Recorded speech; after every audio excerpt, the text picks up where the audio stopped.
Boa noite a todos. Vamos iniciar, então, o Evangelho pela prece. Vamos todos fechando nossos olhos, aquietando nossos pensamentos, com pensamentos de paz, de amor, de união, saúde, coragem. Vamos adentrando ao plano maior. E lá chegando, vamos pedindo a Jesus que cubra todas as nossas casas com seu manto de luz.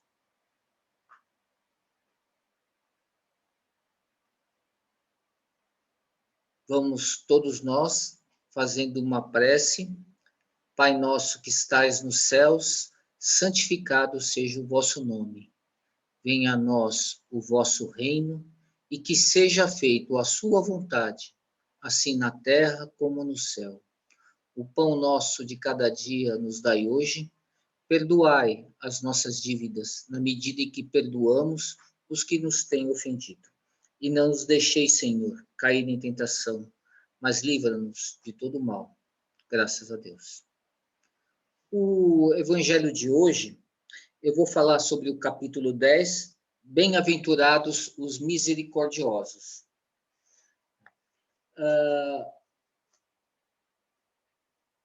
Os bem-aventurados, né, os misericordiosos, estão contidos nas bem-aventuranças, né, que está logo no início do Sermão da Montanha, né, que em Mateus ele está bem no início da jornada de Jesus Cristo, né, quando ele está iniciando a sua jornada messiânica, né? E assim, para mim sempre passou um pouco batido, né, as bem-aventuranças, né? Aí eu me lembrei de um livro que na verdade, eu li fazem mais ou menos uns 15 anos, né? O nome dele é Reflexões sobre as Bem-aventuranças, do Durval Ciampone. A editora é a FESP, né, aqui de São Paulo, né?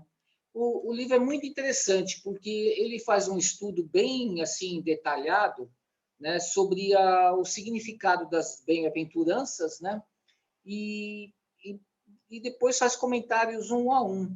Mas ele pega de um ponto de vista totalmente diferente daquele que nós estamos acostumados, né?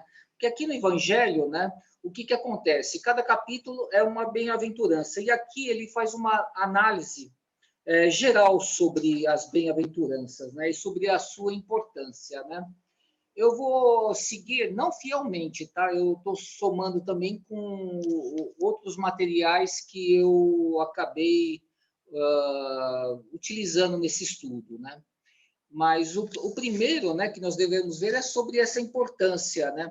Porque aqui nas bem-aventuranças ele coloca assim, né? Alguns, não é comportamento, né? Algumas maneiras de existir no nosso planeta, né?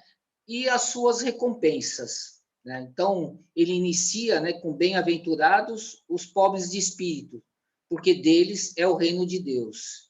Pois ele continua: bem-aventurados os que choram, porque eles serão consolados. Bem-aventurados os mansos, porque eles herdarão a terra. Bem-aventurados os que têm fome e sede de justiça, porque eles serão fartos, né? E aqui na análise, né, que o Durval faz, né, ele fala o seguinte: olha que coisa interessante, né? Jesus está falando o seguinte: olha, para esse modo de existir, ele está dando um prêmio, né? Então ele fala: bom, os humildes, né? É deles o reino dos céus. É um prêmio alto, né? Quer dizer, eles estão no topo, né?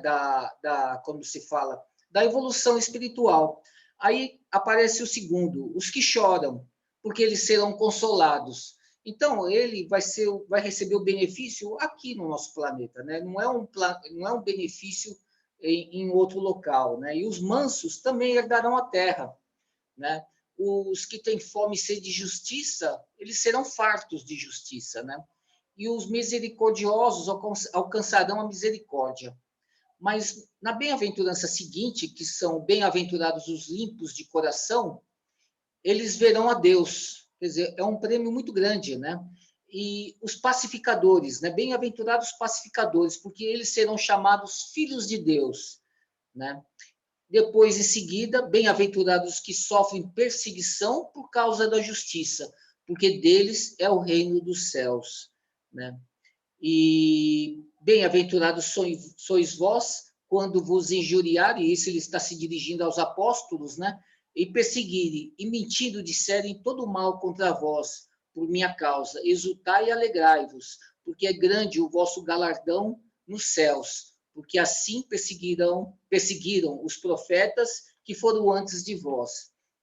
Né? Então, ele coloca aqui maneiras de existir no nosso planeta e a compensação, não é uma compensação, né? Mas é um estado futuro, né?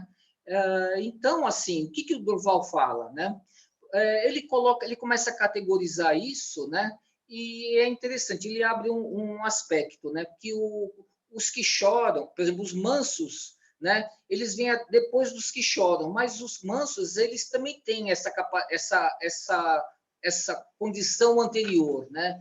Então, os misericordiosos, ele englobaria todas essas bem-aventuranças anteriores, né? Então, quando a gente pensa desse outro ponto de vista, a gente chega à conclusão aqui, que Jesus está colocando uma escala evolutiva, né? Que começa com modos de ser, né? Que eu estou melhorando, né? E até chegar no ápice, que são os que sofrem perseguição por causa da justiça, porque deles é o reino dos céus. Então, à medida que a gente vai conseguindo uma modificação em nós, nós vamos obtendo algo a mais, ou seja, nosso espírito ele vai se purificando nesta jornada. Então, assim, acho que todo mundo conhece o mito da caverna, né? O mito da caverna, ela fala sobre a jornada do herói, né? Aquele que está numa condição, né? Ele sai dessa condição sozinho, ele percorre o mundo, passa por várias circunstâncias, ele descobre uma verdade e volta para a caverna para tentar tirar os outros, né? Para que os outros conheçam essa verdade que ele descobriu, né? Essa é a jornada do herói, tá? Então, assim, aqui, né, nas bem-aventuranças, assim, dá a impressão, né, porque na verdade é uma teoria, né, que Jesus está nos contando a nossa historinha, né? Então, assim, o Durval, ele fala aqui um pouco mais para frente, que é justamente quando ele fala sobre misericórdia, né? É algo muito interessante, né? Ele divide a nossa escala aqui evolutiva em 4 itens, né? Então, na primeira ele fala assim, né? Quando eu, né, recebo uma ação de alguma pessoa que eu não gosto, né? Por exemplo, eu recebo um soco de alguém, qual é a minha reação? Né? Eu tenho 4 formas de reagir a isso. A primeira que ele coloca, ele fala o seguinte, que eu reajo e dou um soco nele. Né? Ele me deu um soco, eu vou lá e dou um soco nele. Agora estou vingado, né? Ele escreve aqui. Fez, tomou. Comigo é assim. O ofendido faz justiça com as próprias mãos.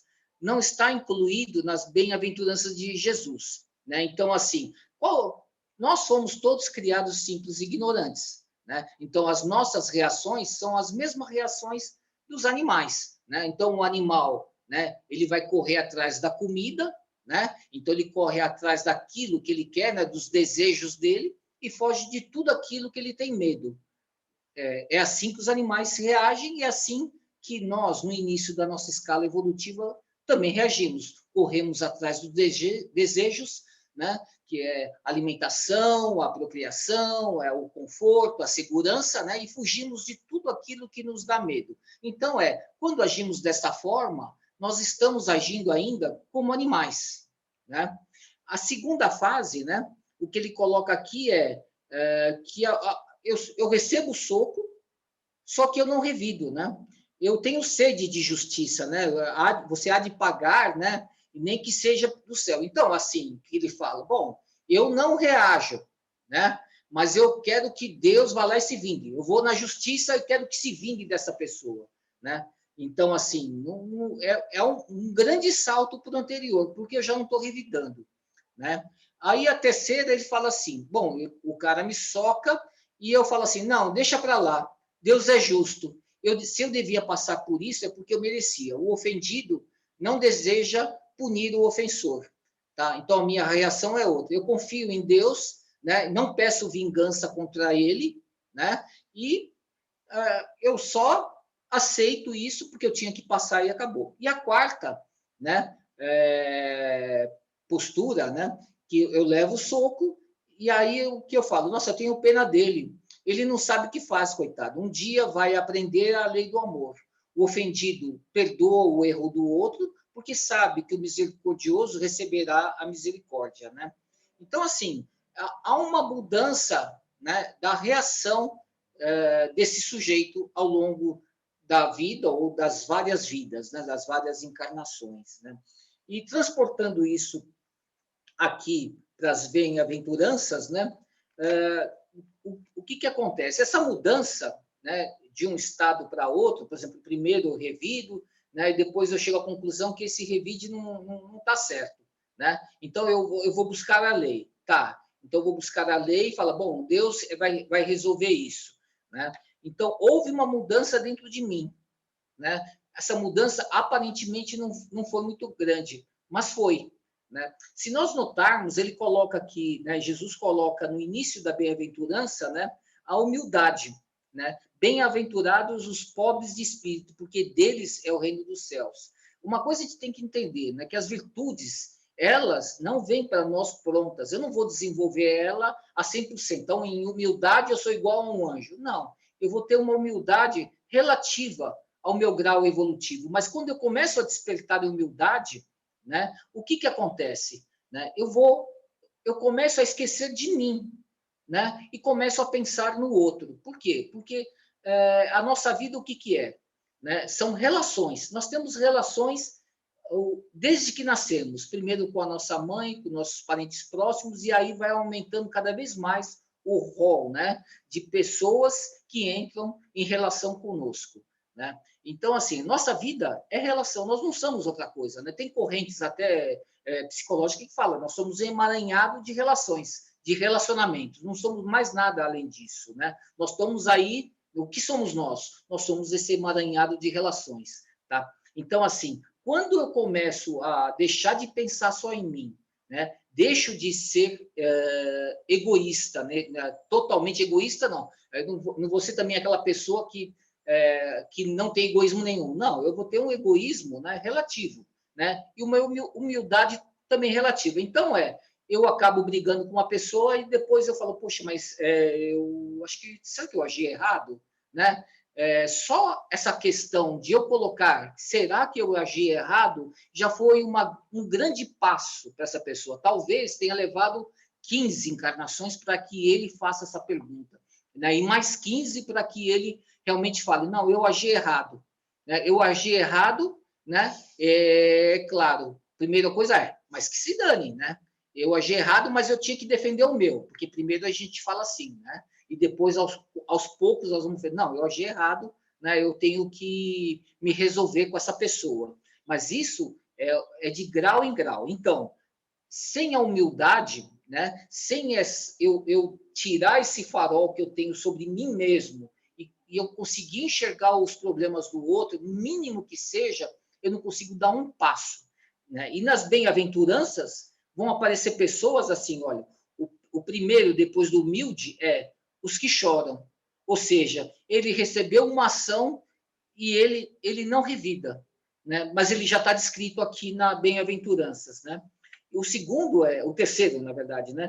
Os mansos, né? Porque eles herdaram a terra. Ou seja, eu não revido, eu não quero o mal de ninguém. Por mais que ele tenha feito isso para mim, tenha me agredido tal, eu não vou revidar, né? Eu choro, né? Mas eu não vou mais revidar, né? E depois os que têm fome e sede de justiça. Você vê, bom, eu estou num passo ativo. Eu choro, né? Eu sou mais manso, não vou atacar o outro, né?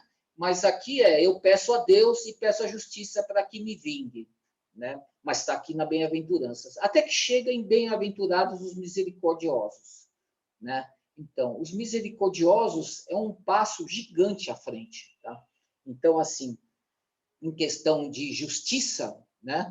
Porque toda relação, toda vez que existe um conflito, não, ou mesmo que não exista um conflito, o que como se fala assim, regula as relações humanas é a justiça. E e esse senso de justiça, ele vai crescendo à medida em que nós vamos evoluindo. Então, a cada um desses degraus, a minha humildade, ela aumenta, né? E ela aumentando me permite cada vez mais eu enxergar o outro, né? Eu poder aceitar que o outro tenha razão, né? Então, isso exige, né, um grau de humildade muito grande. Então, o misericordioso, né, ele não é só misericordioso, né? Ele é manso, né, num grau maior do que o que apareceu aqui antes, e ele também é muito mais humilde, né, do que o que tem fome e sede de justiça, né? Então, ele já está numa posição, né, um pouco mais elevada. Aí, o que significa misericórdia, né? Quando nós pegamos a etimologia dessa palavra, né, ela vem do latim, né, de duas palavras, né, que seria miserere, né, que em latim seria compaixão, né, e cordis, que é coração, seria compaixão de coração, né? O comentários que eu peguei de 3 dicionários, eles falam exatamente igual, né? Ele é diferente de compaixão. Compaixão é um sentimento que eu tenho, né? Eu vejo a pessoa sofrendo e eu me compadeço dele. No caso dos misericordiosos, não, eu tenho uma ação, né? Eu tenho uma ação material ou uma ação psicológica, né? Uma ação que eu vá para a pessoa, não, talvez não materialmente, no sentido de que eu tenha que dar coisas para ela, mas no sentido que eu vou me acertar com ela, né? Então, essa questão, né, desse acerto é extremamente importante, né? E a gente vai perceber isso aqui nesse capítulo aqui do Evangelho, né? O Allan Kardec, ele coloca nesse capítulo, olha quantas vezes, né? No primeiro item, né, ele coloca o bem-aventurados misericordiosos, porque eles alcançarão a misericórdia, que está em Mateus 5, né, que está no Sermão da Montanha. Aí ele coloca em seguida, né, um trecho que é: se perdoardes aos homens as ofensas que vos fazem, também vosso Pai Celestial vos perdoará os vossos pecados. Mas se não perdoardes aos homens, tampouco vosso Pai vos perdoará os vossos pecados. Está em Mateus 6, também no sermão, né? Em seguida, Allan Kardec coloca esse trecho: se teu irmão pecar contra ti, vai e corrige-o entre ti e ele somente. Se te ouvir, ganhado terás o teu irmão. Então, chegando-se a Pedro a ele, perguntou: Senhor, quantas vezes poderá pecar meu irmão contra ti, contra mim, para que eu lhe perdoe? Será até 7 vezes? Responde-lhe Jesus: não te digo que até 7 vezes, mas 70 vezes 7. Né? Então, assim, os dois trechos falam sobre a mesma coisa, sobre o perdão.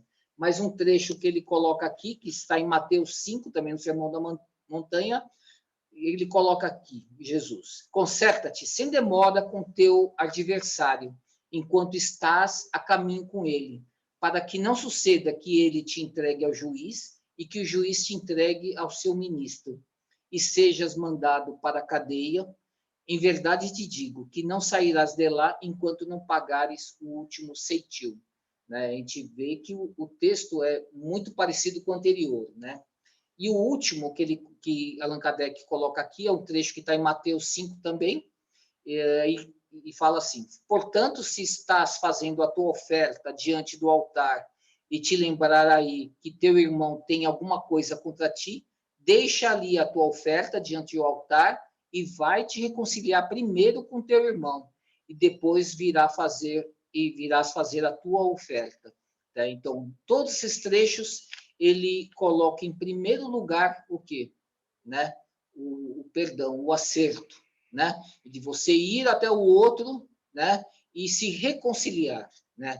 Aí é uma questão, né? Eu lendo aqui o Renovando Atitudes, né?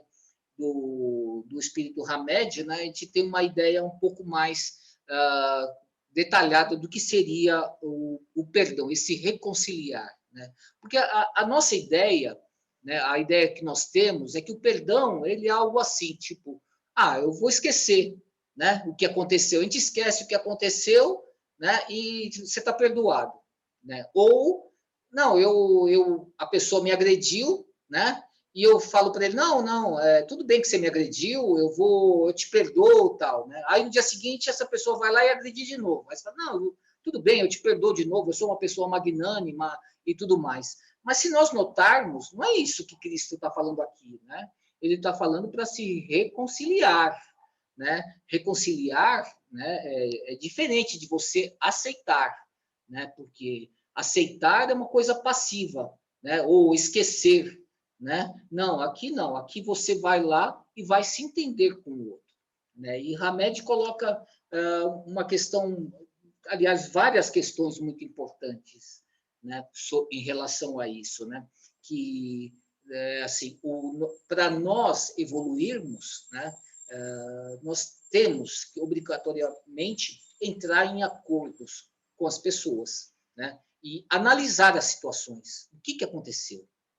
E ele dá diversos conteúdos para que a gente melhore um pouco a nossa visão sobre o que é certo e o que é errado, né? Uma grande questão que ele colocou aqui no texto, porque são vários textos, né? São várias lições no livro que ele coloca sobre isso, e ele fala em todas a mesma coisa. Fala assim, bom, esse material que nós temos aqui, que nós achamos que são leis, né?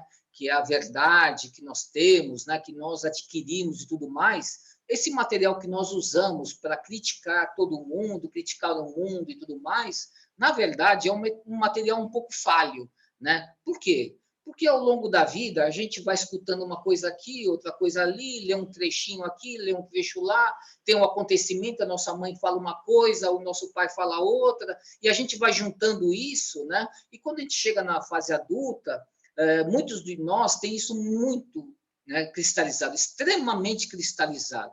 Mas só que tudo isso não é um corpo jurídico, né? Não é uma lei, né, que foi Deus que deixou, que foi um legislador fantástico, sábio que deu, né? A gente vê o que acontece com as leis, né? As leis são falhas, eles estão consertando toda hora, a nossa Constituição toda hora, né, passa por um acerto aqui ou ali, a sociedade muda, a lei já não funciona e tudo mais. Quanto mais, né, aquilo que nós temos dentro de nós, que foi reunido, na verdade, de um gavetão que foi jogado um monte de coisa lá dentro, né? A gente puxa aquilo, né, e usa contra o outro. Usa para julgar circunstâncias, julgar pessoas e tudo mais, né? E nesse trecho aqui, né, nesse capítulo, tem também, né, que é interessante, né, o caso da não atire a primeira pedra, né, que é um caso de julgamento, né, que o pessoal faz exatamente isso, né? A gente culpa as pessoas, porque um começa a culpar, o outro também culpa, então todo mundo vai lá e culpa ele. Mas ninguém escuta a pessoa, né? Será que essa pessoa é a única culpada, realmente, como é o caso aqui da mulher dita adúltera, né? Será que é só ela adúltera, o homem não é adúltero, os outros homens que estavam lá, as mulheres, não eram adúlteras, né? Até que ponto, né? E quem disse que ela merecia morrer apedrejada? Essa lei de matar apedrejada é uma lei justa? Será que não tem coisas piores na sociedade que são piores para o grupo humano e as pessoas, na verdade, deixam passar, né? E será que a lei precisava ser dessa forma? Então, são muitas questões, né? Então, ele fala, bom, nós temos que rever esse amontoado de coisas que nós temos dentro de nós, né? Para que a gente veja realmente o que presta ou não presta. Então, na medida que a gente confronta todo esse material com o outro, que nós entramos em conflito, nós vamos ver que nem tanto o meu material como o dele, o material não é bom, e nós podemos nos acertar com isso. Quem que está certo? Bom, eu fiz isso, mas eu fiz por conta, porque eu acreditava nisso, e eu fiz porque acreditava nisso, ou porque eu tinha um interesse nisso. Bom, tem que haver um acerto, né? Tem que haver um acerto sobre isso, né? Outra questão que ele coloca, né, é que nós, por imaturidade, né, nós achamos assim que nós somos seres perfeitos, né, ou seres imperfeitos. Então, assim, nos filmes é assim, geralmente, né? Tem o herói, que ele é todo perfeitinho, né? O vilão, que ele só tem defeitos, né? Mas, na realidade, não é assim, né? A realidade é que nós temos coisas boas e coisas ruins, né? E muitas coisas ruins, na verdade, em certas circunstâncias, elas se tornam em coisas boas, né? E coisas boas em algumas circunstâncias e outras não, né? E o que, por exemplo, a gente pega um filósofo antigo chamado Aristóteles, né? Ele falava que a virtude estava entre dois defeitos, né? Então, assim, eu ser uma pessoa muito glutona, como demais, ou não como nada, né? As duas são defeitos, né? No meio está aquela pessoa que sabe jogar para lá e para cá. Então, eu sou uma pessoa muito autoritária, né? Ou uma pessoa que não tem energia nenhuma, né? Então, onde está o bom? O bom está no meio. Né? Em cada circunstância, né? Uma circunstância eu tenho que ter liderança, na outra eu tenho que ser liderado. Né? Mas em cada circunstância eu tenho graus diferentes de cada uma, né? desses valores. Né? Então, eu vou chamar de valores porque se ele é bom ou ruim, né? Ele vai depender das circunstâncias, né? Então, mas como a gente não aceita, né, essas questões aí, o cara é mandão, o cara, né? Então, assim, eu não aceito isso, eu não aceito uma série de questões, escondo isso de mim, né? Só que eu escondo, mas ela está presente. Então, quando eu vejo no outro que a pessoa é mandona, eu falo, há um mandão lá, né? Então, eu junto todo esse material que eu tenho e despejo nele, que foi o caso da mulher dita adúltera. Né? Todo mundo tinha muitos pecados, mas achou nela uma maneira de fazer um escape. Eu não estou aguentando a pressão dentro de mim, porque eu faço tanta coisa errada, e eu acho alguém, né, como bode expiatório, e ele leva meus pecados. Isso me acalma por um tempo. Então, apedrejamento devia ter todo mês, porque as pessoas se acalmavam com isso.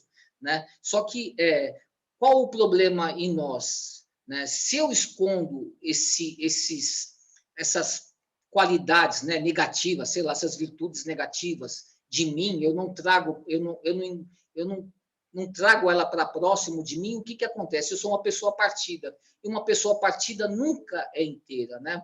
O que o Hamed fala eu tenho que integrar esse lado positivo e o lado negativo, porque ambos têm que ser utilizados por mim. Eu sou um sujeito uno, então eu tenho que usar todos esses aspectos que tem positivos e ditos negativos, de forma que eu consiga, né, ter uma trajetória entre eles, né, em cada uma das circunstâncias. Né? Isso é extremamente importante, né, para que a gente possa amadurecer. Toda vez que eu escondo uma coisa, essa coisa não vai embora, ela fica lá, né, querendo aparecer em todas as circunstâncias, né?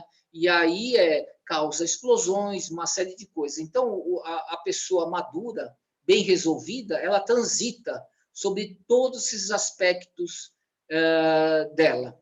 Né? Por quê? Porque em cada uma das circunstâncias a gente vai ter que ser um pouco mais mandão, menos mandão, vou ter que passar, vou ter que ser um pouco mais passivo, passar para outra pessoa comandar, né? Ou porque ela está sendo treinada, ou porque ela é a mais capacitada naquelas circunstâncias, né? Mas eu tenho que ter essa humildade para aceitar.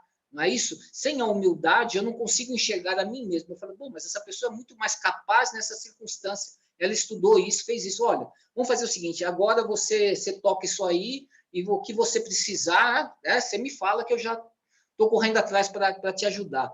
Né? Essa é uma atitude muito mais madura do que eu querer segurar tudo, né, o poder nas minhas mãos. Né? Então, assim, como eu vou progredir? Eu vou progredir analisando todas essas questões nos conflitos, no meu dia a dia da minha vida. Eu vou separando. Com a ajuda do quê? Leitura. Né? Esse Renovando Atitudes é uma maravilha, porque ele realmente traz assim, muito material para que a gente possa se compreender. Porque assim, o renovar atitudes é uma transcendência. Né? Eu, para passar de um ponto ao outro, eu estou me transcendendo. Eu saio daquilo que eu achava que eu era, né, para uma coisa nova. Então, eu não sou, né, eu estou. É sempre assim. Aqui na encarnação, nós estamos. Nós poderíamos estar em coisas totalmente diferentes. Né? Em vez de eu trabalhar, sei lá, numa área financeira, eu podia estar trabalhando como estivador, eu podia estar trabalhando na padaria como padeiro, eu posso muitas coisas. Né? Por acaso eu estou agora nessa posição, mas eu poderia ser várias coisas. Quanto mais cristalizado que eu sou numa personalidade, isso é um pouco doentio. Claro que fracionar também é doentio. Mas eu permanecer muito rígido numa posição, numa postura, ela é doentia.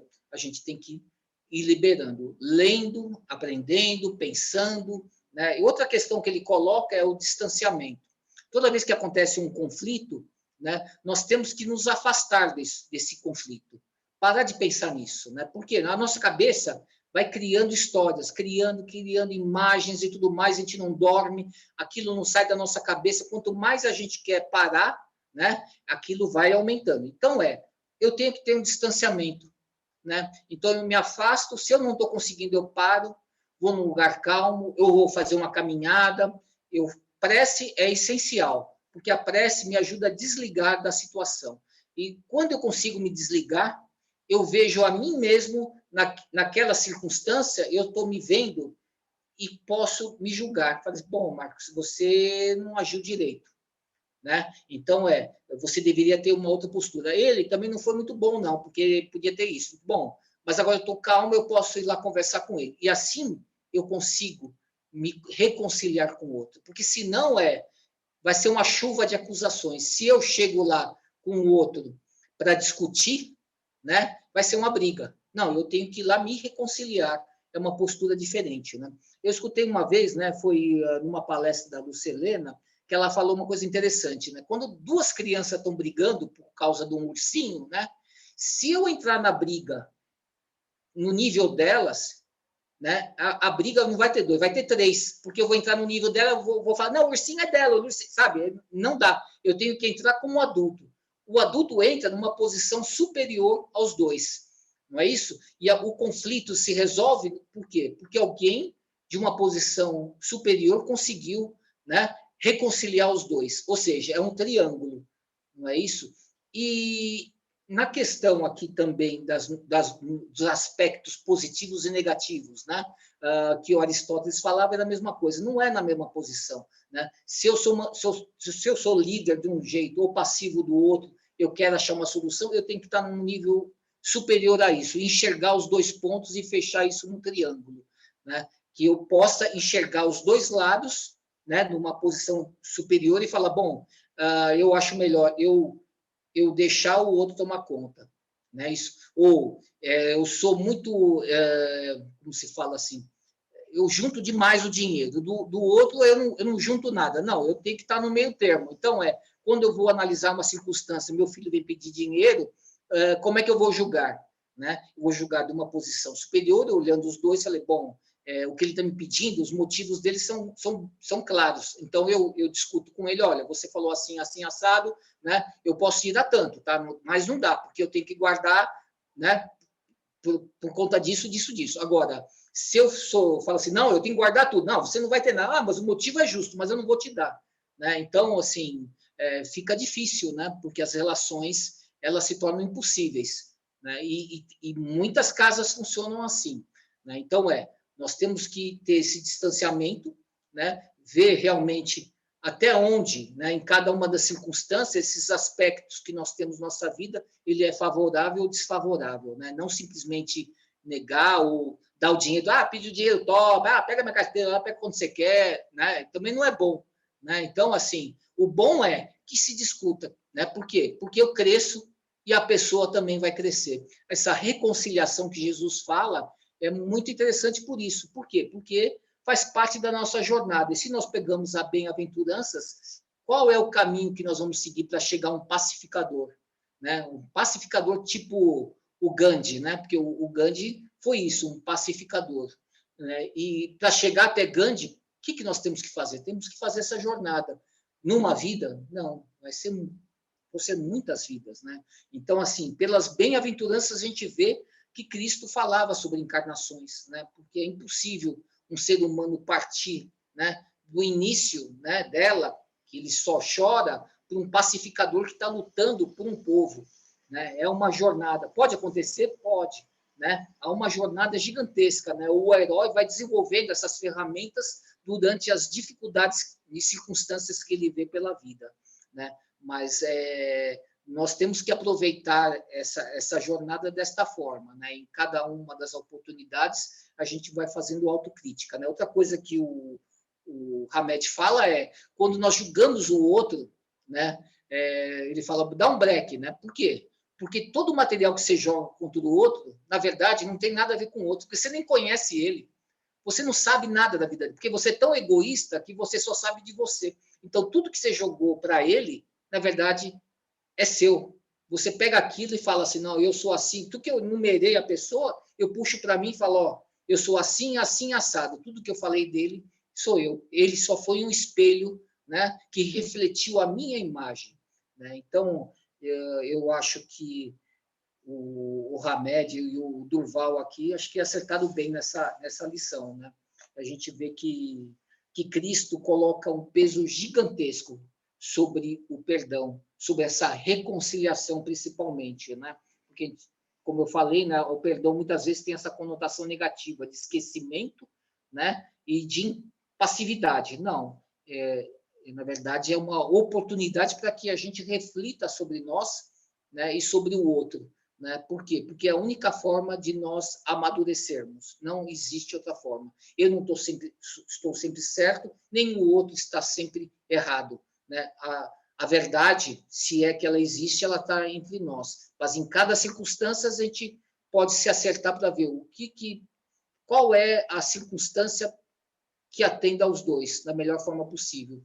Não totalmente, porque é uma combinação, mas um pouco ele e um pouco nós. Tá? Então, o Evangelho era isso hoje. Vamos fazer o encerramento. Vamos todos nós fechando os nossos olhos e agradecendo a Deus e a Jesus pela oportunidade.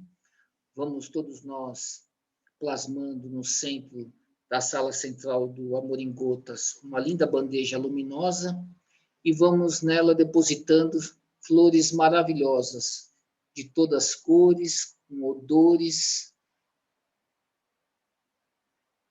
e vamos pedindo que nossas melhores intenções voem em formas de flores. Que a espiritualidade recolha todos esses fluidos e levem aonde forem necessários, aos países em guerra, aos presídios, orfanatos, asilos, aos nossos lares, em especial a todas as mulheres, que hoje é o dia delas, que elas realmente consigam, né, em um espaço muito curto, essa igualdade, né, em todos os aspectos, né, que isso tem que acontecer, esse é o caminho da humanidade, para que o mundo seja mais justo para com todos. Graças a Deus.